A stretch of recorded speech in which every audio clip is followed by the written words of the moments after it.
Welcome to Broken Hungry. I'm Cara Eaton and you are cooking with Cara.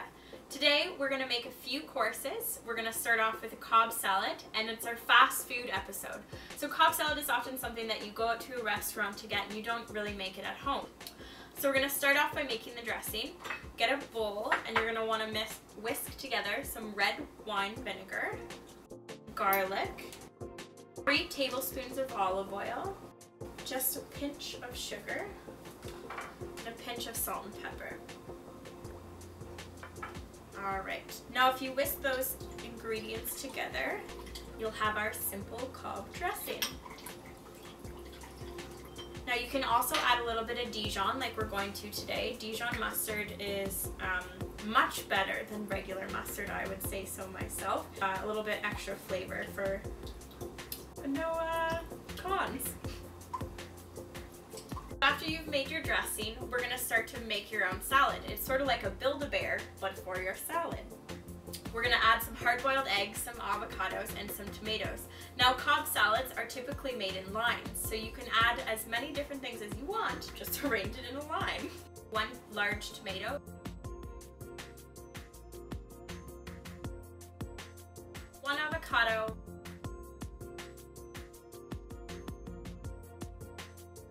and our hard-boiled egg.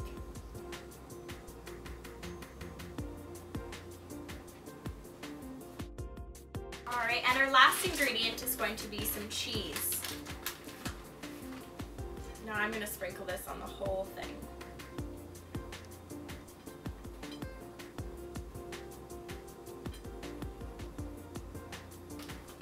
So about 1 avocado, 1 hard-boiled egg, and 1 large tomato is going to make a salad big enough for either yourself if you're feeling pretty hungry, or a good date item.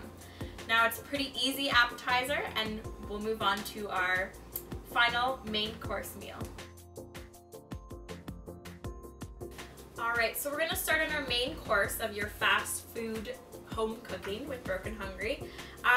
This time we're going to do sort of a homemade chicken fingers and fries, because you're often going to go out and you're going to spend $10, $12 on buying something like that from, say, McDonald's.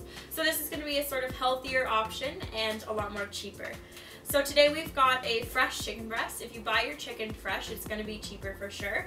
It's way better than buying, say, 10 chicken breasts for in a large box. It's going to be a lot more. So buy your chicken fresh, and we've got boneless chicken here today. What you're going to want to do is slice the chicken to make your chicken strips. So once we've cut our chicken pieces, you're going to want to crack an egg into a sort of open dish. So you're going to want to sort of scramble and break up the egg yolk, break the yolk for sure. And then you're going to take your chicken pieces and dip them in the egg mixture. This is going to make our batter stick to it. So let's put all the pieces in there.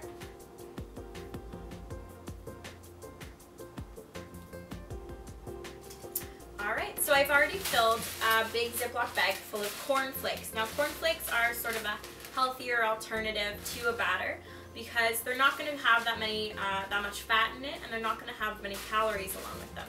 So what you want to do is just fill a plastic bag with cornflakes and just crush it up. You can get a little anger out this way, some angst towards a TA or prof or your roommate.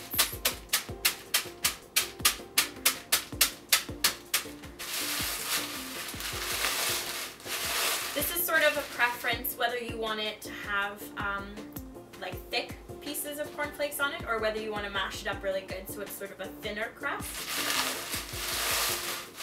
I'm going to do right in the middle, so half crunched, half powdery, as you can see there.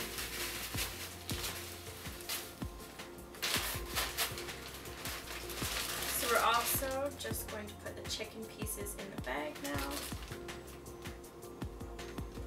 Now you can add different things to the batter as well to make it a little bit more interesting. I know my family growing up, we sometimes would put sesame seeds in, which would turn out really well. Or even if you wanted to add Parmesan, that would also be a good batter addition.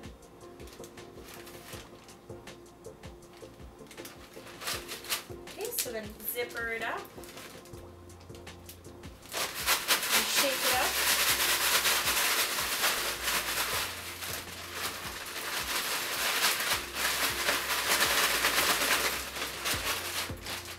Alright, so that's the protein part of our dinner, fast food dinner, and we'll put it in the oven as well with our potatoes or our French fries. So I've already cut a potato in half. Now, depending on what type of flavor you're looking for, you can pick different potatoes. This is a white potato that we've used today.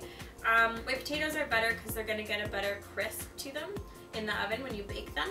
However, when you're making things like mashed potatoes or baked potato, you want to use a yellow potato because it's going to have a better flavor, especially with butter. That's one of my favorite things. But today we're using the white potatoes. So what you want to do is cut it in half, and I've already pre-cut it, but you want to cut down the center of your half and then divide it into sixths on each side, as you can see here. So I'll just split them up now. So you have wedges, and you want to make sure that they're each the same size roughly. And if you're in a little bit of a rush, then you want to cut your wedges a little bit thinner, but today we have some time, so I've cut them a little bit thicker. Again, it's also preference what you choose today. So after you've cut your potato, you're going to want to put them also in a baggie.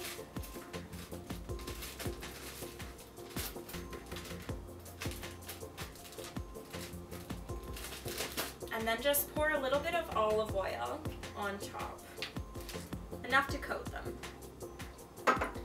Now I use a 4 peppercorn to add a little bit of flavor on the potatoes, but you could do things like you could do cumin, or you could do Parmesan again. You could do just pepper and salt. You could do vinegar if you were looking for a salt and vinegar maybe flavor. There's tons of options that you can put on your potato wedges, and you can mix it up and have different meals each time that you change them. Okay, so now both of these are ready to go in the oven.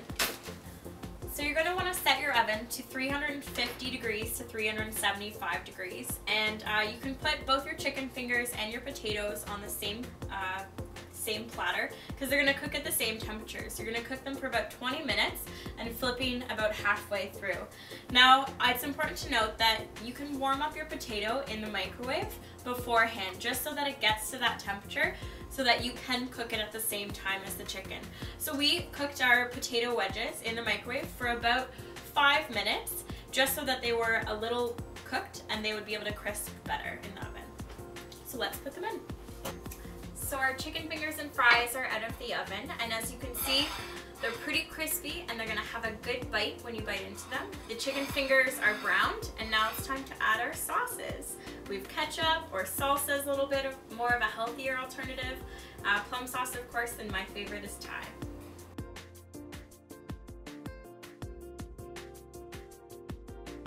So we're starting our dessert portion of the fast food meal, and we're making candied bacon or chocolate covered bacon. So I've already started to cut up the bacon strips, and you're going to want to take 6 bacon strips and cut them into 3 pieces each. So I'll do one last here to show you. My oven is already preheating at 400 degrees, and we're going to put these strips in to bake them for about 7 minutes or until the sugar starts to bubble.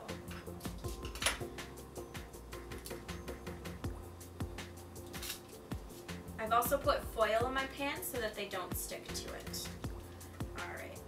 Now I have here about a cup of brown sugar, and what I'm going to do is use 1/3 of it as sort of a rub on the bacon.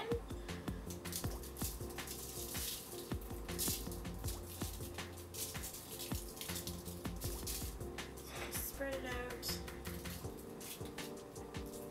If you do have brown sugar or you buy it specifically for this recipe, if you put in a little bit of apple or something like that with your brown sugar, then it'll actually keep it from chunking and hardening. Alright. So just make sure that you also rub it into the bacon to get it stuck to it so that it candies. Alright, so we're going to start melting our chocolate, and I've already started to boil the water, and what you want to do is put another bowl, not a glass one, on top of this in order to make a double boiler. And what we're going to do is we're going to put the chocolate in there and have it melt there. It's really important to do this because chocolate is very sensitive in that it might burn if you get it too hot. So you have to be really careful when adding it and heating it up. So we're using dark chocolate today to put on the bacon strips, but in case you have a preference, you could have white chocolate bacon pieces, you could have milk chocolate bacon pieces. It's important to keep the temperature on a really low setting because, again, like I said before, it may burn if you keep it too hot. When you're making chocolate, you should also never, or when you're melting chocolate, you should also never walk away. Make sure you're always keeping an eye on it and that it's not burning.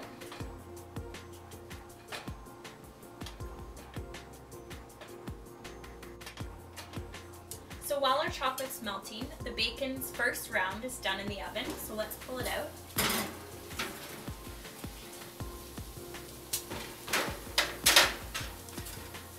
And we're going to flip all the bacon pieces. Of course, keeping your eye on your chocolate. And then we'll sprinkle with the rest of the brown sugar.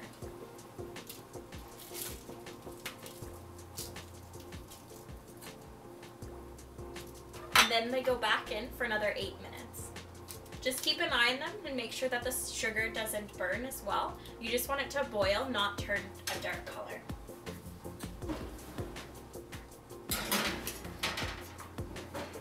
So our chocolate has melted and our bacon is now out of the oven. All we have to do now is to dip them in and cover them completely. You may want to try a few while the chocolate is still warm. I know I'm dying to try one just making this. So dip about half in, I would recommend.